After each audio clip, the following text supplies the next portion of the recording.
Ready? Good afternoon, Stacy Davis Gates, retainer wearer. You hear it, right? We'll retain that information. President, Chicago Teachers Union. I'm here with a few of our friends and an old friend who is serving very heroically in the capacity of representing Chicago's heroes, our firefighters. And he and I have been talking both about the solidarity that is embedded in Chicago and also how both the firefighters and the teachers are without contracts. So we are going to demonstrate that solidarity. We are going to push forward for a city that honors the people who do the work. And so we're going to continue to put pressure on Pedro to not continue to say we're close, but to land this contract. And we're also going to put pressure on the bosses in this city to give the firefighters what they need as well. So I'm going to bring my fellow union brother to the microphone. Thank you. Thank you. Hello. I'm Patrick Cleary, President of Chicago Firefighters Union, and like Stacy Gates said, that we're here to unify. We've done this before when Karen Lewis was the president back in the approximately 2012. We supported them then, and they're supporting us now. I also worked for CPS in my earlier life with the fire department as a substitute teacher, so I've always been a CPS person. All my kids went to CPS high schools and graduated from CPS high schools. So I think it's a natural gathering again to push for what we deserve, which is contracts. And we both have public safety issues where the schools are in dire need, firehouses are in dire need, and the vehicles on the Chicago Fire Department are in dire need. They're falling apart. And in addition to that, we need ambulances, and plus the pay raises that we haven't received for over 4 years. And I think that this is just a natural thing for us to get together and put some pressure on the city for the people who serve the city. They take care of the kids during the day, teach them, train them.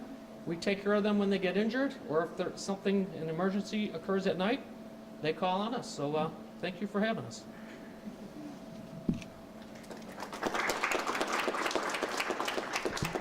President Cleary, so we're gonna take Q&A about this if there are any questions and answers about our solidarity. Look out next week for things that we intend to demonstrate together. Are there any questions for the president or for me about any of this? Well, just because our deadlines are coming up really quickly, has any progress been made today? But give me just a second, anything about this? Because President Cleary, it's Friday. He doesn't intend to do this, so we want to make sure that we're respectful of his time. Well, I was just wondering, how far are you guys away from landing a deal? I would say we're about 85% done, but they don't send the decision makers to negotiations. So I'm sitting there discussing whatever the item is, and they're like, well, we have to go talk to human resources, or we got to go talk to budget, we got to talk to the fire commissioner. Well, that person should be in the room now, here. I'm here. Why are you wasting my time? Decisions need to be made. They should have been here. If you're not the decision maker, you shouldn't be in the room then. And it's been almost 4 years. I'm fed up. We need a contract. We worked earnestly through COVID for the city, and we're still waiting for a contract. That's unacceptable. Any other questions? With regard to the firefighting equipment, is there a metric, can you state where Chicago stands nationwide in terms of the Well, I can tell you that 60% of their rigs are out of standard. So after 15 years, a rig should go from assigned status into spare status. And then after 25 years, it should be taken out of service. We have rigs that are over 25 years old. We have rigs that are over 30 years old. They're older than the men and the women on the rig, and they're breaking down. We just had an engine breakdown. The brakes went out at 103rd and Morgan. The driver had a decision to make. Do I crash into the grammar school or the church to stop the rig? He chose the church because there was no one on the corner there. That's the status of our rigs. Something needs to be done. Somebody's not doing their job. Go to 68th and Wentworth.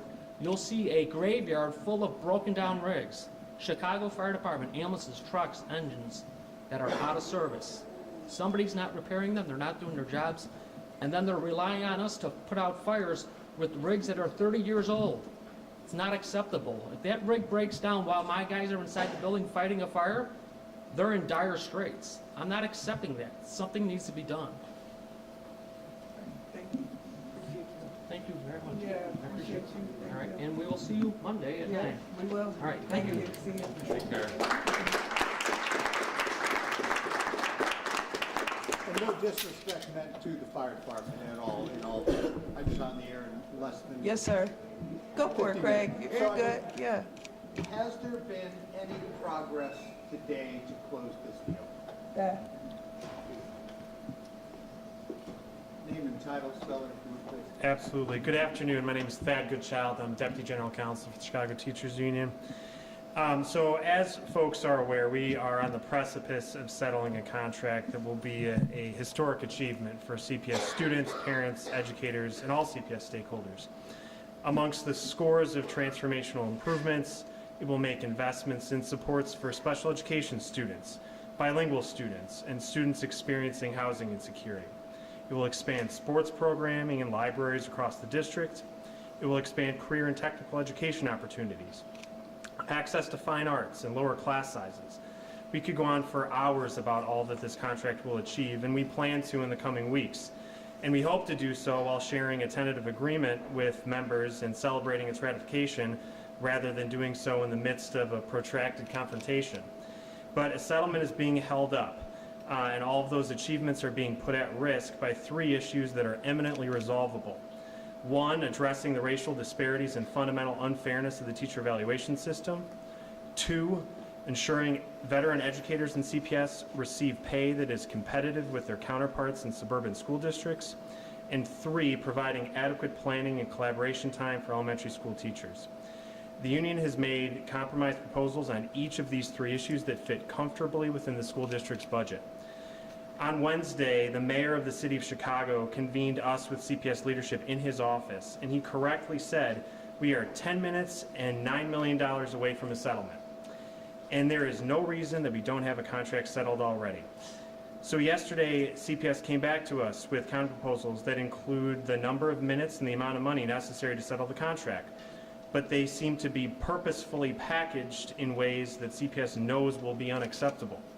So right now we are trying to get CPS to agree to repackage the time and the money so that it can be put to the best use for teachers and students.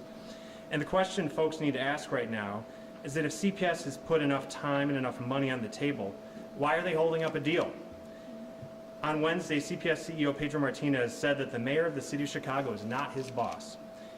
He also apparently believes the president of the Board of Education is not his boss. So folks need to start asking CEO Martinez who he believes his boss is. Does he believe he has no boss? That's where we are right now. But to the point of progress from where you were. Look, Yes, yesterday, so leaving the meeting in the mayor's, 5th floor mayor's office, Wednesday, we left and the mayor said $9 million, 10 minutes. They put the 10 minutes on the table and the money, and they just got back today. We haven't been able to land any of those things. In fact, this morning, I communicated with Pedro and I told him, like, let's meet and let's finish this out. You and I, let's like turn the noise down. There are only a couple of more things to do if you and I can't do that. And so he, repeatedly talked about his team coming here, staying in touch with his team. Look, I was in the room when the 2019 contract was landed. I was in the room when we had to, talk through it with Mayor Lightfoot. I was in the room for that. It just wasn't in the room for the last thing. But anyway, and so I know how it feels when there are people who want to land, who want a deal. Pedro doesn't feel like he is engaged in that right now. And I don't know why, because his team is. We are, I think the city is, the mayor said it. And so Monday, we're gonna go and try and find his boss. Like, it was audible. He said, the mayor's not my boss. So if the mayor's not his boss, someone has to be. So we're gonna go and figure out who that is. There have been many people who have supported the CEO in keeping his job. And so we're gonna go talk to some of those people to ask them if they will help us get this contract landed on Monday. Because it's important for us to land this. And so if he won't listen to the president of the Board of Education, Sean Hardin, he won't listen to the mayor of Chicago, he won't be compelled by us, then we have to find someone. Can you describe what is the difference between like the structure that you guys want for prep time and the structure they're proposing, and likewise with veterans pay? You want to nerd out? Yeah, I want to leave. You want to nerd out? So for the non-nerds here, the difference will be continuous time. Continuous. For the people who want to nerd out, you got that good child. Dad, how do you spell your last name, please? Goodchild, Goodchild, resident nerd. T-H-E-D, correct? Correct. Thank you. Yeah, so as Stacy said, the key on the elementary school day and what I said earlier about the way that they've packaged it, putting the amount of time in the schedule necessary to settle the deal is of course necessary, but it's not sufficient. And what they've done is said, all right, we'll put the time that's necessary, but teachers will get 5 minutes here and 10 minutes there. That's not useful to an educator for collaborating with colleagues, communicating with parents, performing their job. It's barely enough time to go to the bathroom. And they know that. So at this point, it comes down to, why are you holding up a deal? Where are you guys on the minutes there? I don't know if they've come down on, or come up on the minutes.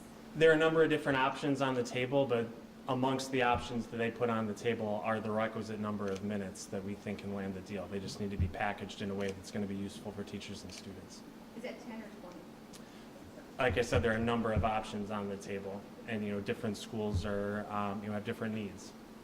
Can I also follow up on the, just wanted to generally ask your follow-up about the repackaging. Was there anything else you could tell us about the way they've packaged their proposals that are not working? Sure. So, you heard the mayor saying, it's been reported that at this point on compensation for veteran educators, we think we were about $10 million apart across 4 years going into, or actually it's less than that, it's more like $9 million, going into Wednesday. Their most recent proposal has that additional $9 million in it, but they put it towards things that we haven't even been asking for, which doesn't make sense. Can you say, like, what is it? I don't want to get too far into the details, but what it doesn't do is sufficiently address the disparities between how veteran educators are paid in suburban school districts and how we want them to be paid in Chicago. But they've put enough money into the deal to close that gap. They just aren't directing it in the right places. Can I ask, so, is it that you guys are looking for over 4 years, X amount, maybe 30 million, and they're offering 20 million, or can you explain? No, their most recent offer puts $30 million, which is the number that's necessary. The money is there. They're, proposing it in ways that don't make sense because for some reason CEO Martinez doesn't want to settle a contract yet, it appears. Each 30 million each year, or 30 million over 4 years? 30 million over 4 years dedicated to veteran educator pay. Stacey, can you just give us sort of a bigger picture summary of the day and your sense of hope or frustration, I guess? I mean, it's what Sarah is getting at right now. Sarah's trying to understand how it is that they said okay to the minutes and okay to the money we're asking for. They said okay to both of those things yesterday. The configuration of both of those things are not in a configuration that actually works the best to land the contract. What we are trying to do today is create configurations that work both for the district and for our members. So far, we've been unsuccessful. And it seems like, again, this is some of what was put into that configuration. We didn't even ask for the money to be put in that configuration like that. It's like you're doing the wrong thing, which is why it leads me to believe that they're not ready to settle. It's, you know what it feels like? It feels like malicious compliance. You know what I'm saying? It feels like malicious compliance. The mayor said $9 million, 10 minutes. They said here and here, and it's configured in ways that will not work the best. And so what we're trying to do is get it configured in ways that will work the best. And so far, we haven't landed those things yet. But it does feel like malicious compliance because they also know how these things should work. It's continuous time. Look, women of a certain age need a little more time. Speaking as one who is of a certain age, right? And women work in schools. And as women get older, needs change. Like, look, some of this stuff is about how you also treat your employees, right? You have an employee base that is 80% female, and that employee base will need things that respect who they are as female workers. We worked hard to do that with the benefits package. So instead, we have IVF cycles where our members can get 4 a year because it recognizes that we have childbearing women who are employees of CPS, right?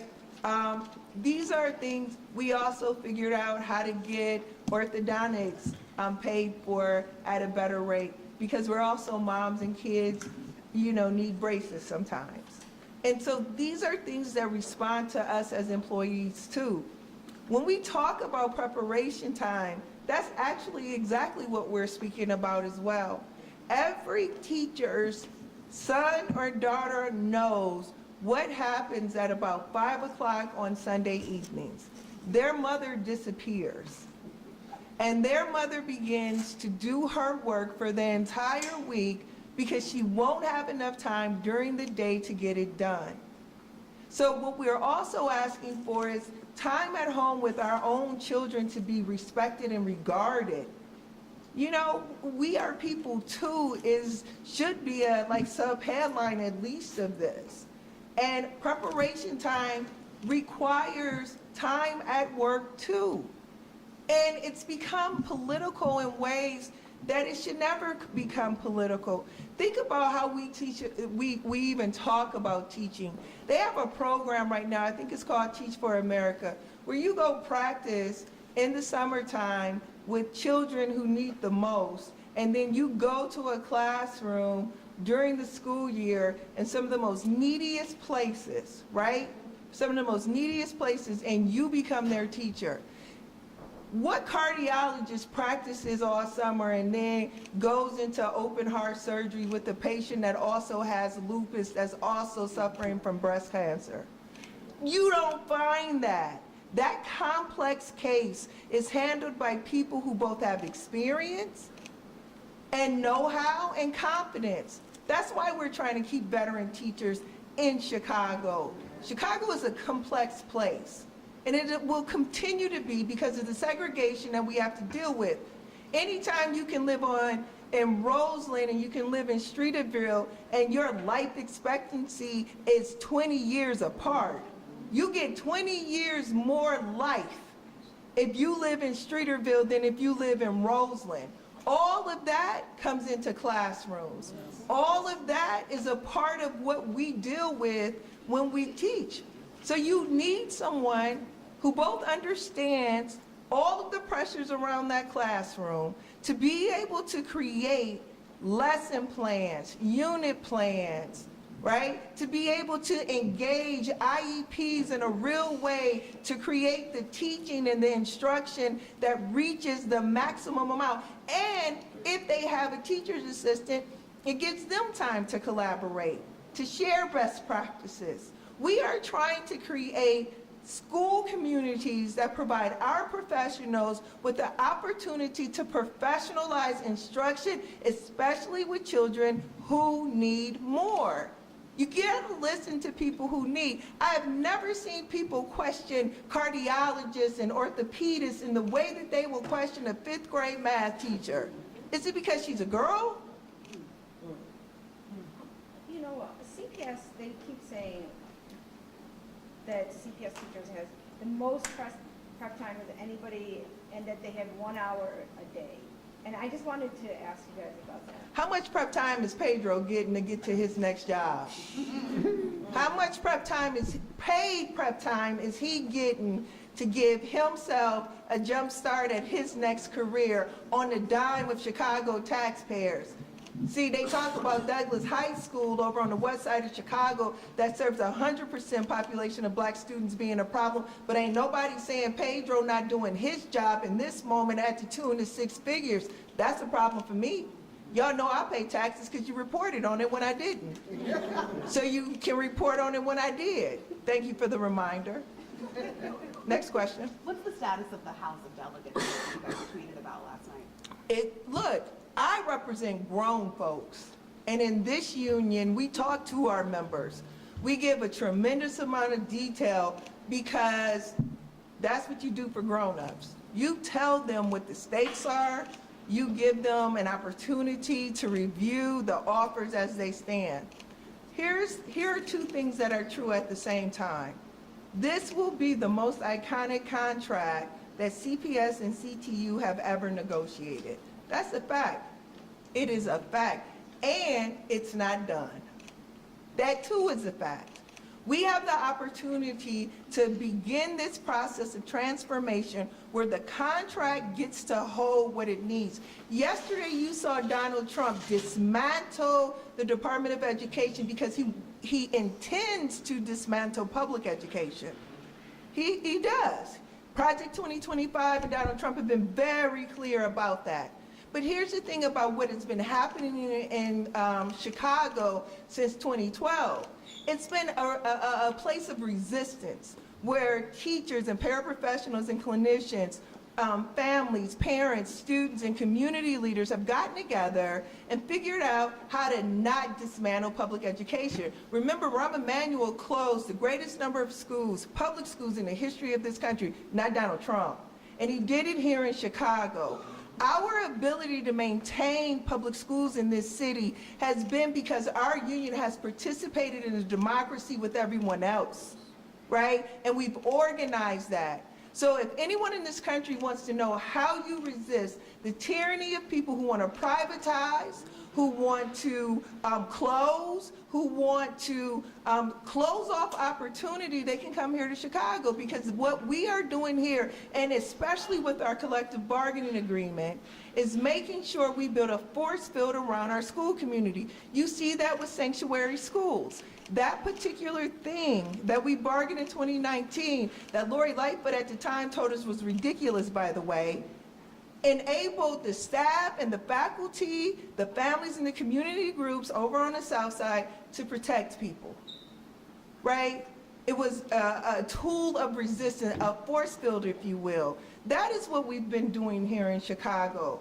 When Forrest Claypool completely dismantled the special education space, like Trump is about to do with IDEA law, what we did was begin to take those laws back, make them proposals in our contract so that we might help build a force field around our diverse learners and what they need so we can deliver it. And we don't have to wait on the judicial system. We can use our grievance process, not just for ourselves, but for our students as well. Stacey, can you put in context how important landing this deal is on your terms with the upcoming teachers contract? I mean, how much pressure are you feeling to land this deal with what you're fighting for with the election coming up in May?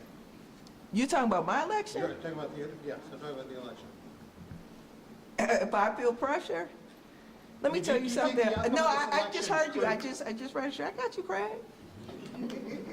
You know what pressure is? I'm gonna tell you what pressure is. When you are negotiating a return to work agreement with Chicago Public Schools during COVID, and you have members whose daughter is fighting cancer, and he is her primary caregiver. And you have another member who lives with their aging parents, and they are their only caregiver. And then you have another member who has chronic illness, and they need it up. And then the people on the other side of the table, they ask, no, you asked me. I get it, but to and the on point. listen to, no, I'm gonna get there. For real, I'm gonna get there. Because I'm gonna tell you what pressure is. Pressure is hearing CPS tell you to choose who gets the leave. Where's the baseline for that? That's pressure. Pressure is making sure that you put enough in to protect people, right? That was pressure. This is democracy. Thank you all. President David Gates, can I ask you a question, please? I'm just curious if you've spoken to President Cardin about his decision to delay the budget vote, and considering there's not enough money to cover both the contract and the pension at this time. So here's the thing. I've been talking to everyone who will listen to me, that I thought that doing the budget vote, so I thought two ways about the budget vote. The first thing I thought is that it gives Pedro an opportunity and a deadline to get the contract done, because it's a real date, and typically you have the contract done so you have a real number two. So on one hand, I thought it was a good idea because it gives him a guardrail. We get some sort of direction. On the other hand, it was ridiculous because you do a budget amendment when you know what that number is supposed to be. And they don't know what that number is because we're not done yet, right? And we are the biggest contract. This would be something if it was like smaller, and it just isn't. We have a lot of members. We do a lot of work in the district. So those two things together, I was unable to reconcile. And I not only talked to the president about that, I talked to a number of school board members about that. And I did question, like, how are you going to do this? How are you going to do this? Look, here's the thing that's being conflated in this discussion that I think people need to be a bit more transparent and authentic about. The Chicago Public Schools has always had and will continue to have a structural deficit. That's not new to this discussion, so quit acting like it is. The second thing is that even with the structural deficit it has had since forever, it has figured out how to land a contract, because I've been here for the 12, the 16, and the 19. That's the other thing. And it has figured out how to pay its pension. All of those things are true. What is also true is that there are pathways under which both things can be done, because, by the way, our lowest wage earners in our union, they are represented through the MEABF, right? So this isn't throwaway at all, to be perfectly honest with you. So these things have to be done. How do they get done? Well, the entanglements conversation was started in Springfield. You can even go back to Senate President Don Harmon and ask him specifically about it, because it was one of the things that his chamber took up in great detail. Now, could the mayor and Pedro have had that conversation first? Like, how are we going to disentangle the city from the school district and create a priority list that would forecast a budget that would make sense? And build expectation both with the district and the city? Yeah, but what man plans ahead? So they didn't. But that's the conversation. I get the politics and the this and that. Pedro did not give this city a budget that made sense. We knew that. We also knew that we had an opportunity with a budget amendment. Number one, settled the contract. Everyone at the table says it's close. Stop saying it's close, say it's settled. Number two, their pensions deserve to be paid. And there are other entanglements that this too will impact. So instead of threatening each other with what one won't do if this one won't do it, from the city council to the CPS, how about figure out a plan to disentangle the district? I bet a financial institution would even look better on something that projects out what needs to be done. Look, there are ways to get work done. There's an organized way to get it done. Solvency for the Chicago Public Schools isn't going to come in the short term. And we need Chicago Public Schools in the long term. The job of that board, the CEO, the mayor, and this union, by the way, is to make sure that we have a long-term school district. They have short-term solutions, and we all have to figure out how Springfield not virtue signals when the Department of Education is closed, but how Springfield fills in the gap because it is closed. Donald Trump said, blue states, you know what you keep saying you do it better than everyone else? Prove it. Well, let's prove it. Thank you. Thank you.